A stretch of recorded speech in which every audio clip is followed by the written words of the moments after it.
Then the next thing we will talk about is the SAP BPM technology. I will give you a short overview, and here I will, one for all, try to explain to you what is the difference between IDS Share, when we talk about business process modeling, and the Galaxy or BPM for NetView when we talk about modeling to execution. No, it's not the same, even though a lot of people are so confused about this topic, so that I will try to outline one for all.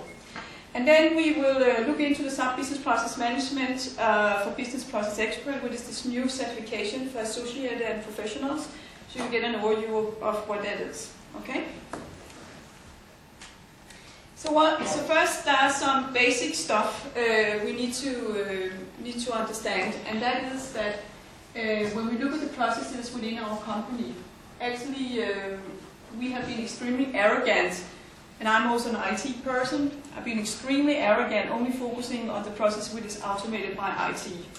But this is actually a bit ridiculous, because if you look into the company, actually a big part of the processes, around 80% of the processes, is actually not automated. They are manual processes. And then we have around 20% which is automated processes.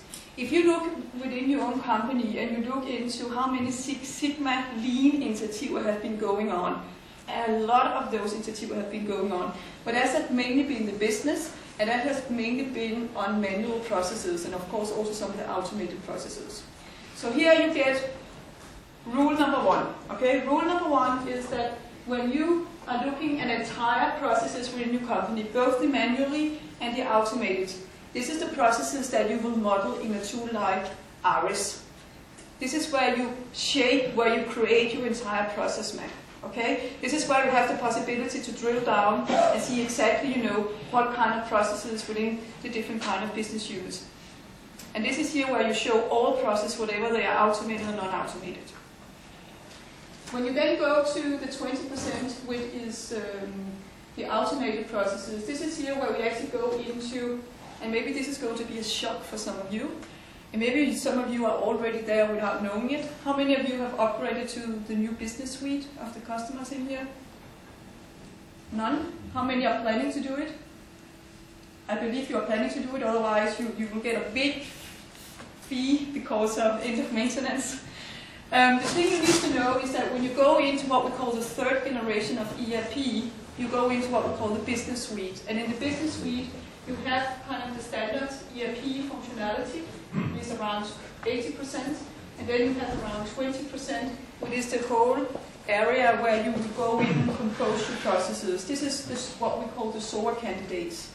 So the learning here, the key learning number 2 here is that when you take the 20% of your automated processes, when you take 20% of these automated processes, put them into your ERP platform, the third generation of ERP, then there will be 80% of them where you will use the standard functionality, otherwise it will be really foolish to use a standard application. And then there will be 20%, 25% where you will go in and really do composing. And this is here the business process management for NetView, the Galaxy tool, really coming to play. This is also here the whole SOA story coming to play. So this huge confusion about, are we going to enable our whole platform? Is it going to be SOA enabled, the whole IT platform? No, no, no, no, no. You're going to identify the most critical, the most crispy, the processes where you are really beating your competitors. This is the processes where you should identify the services and where you should go in and compose your processes. So please keep this in mind, this picture here. And think about it, how great, how much contribution, especially in the days where we have all this crisis going on, if you were able actually to use your existing IT platform and you were able to take the 20% and maybe it would be 25-30% and automate some of the manual processes so you can optimize the way you do your business today.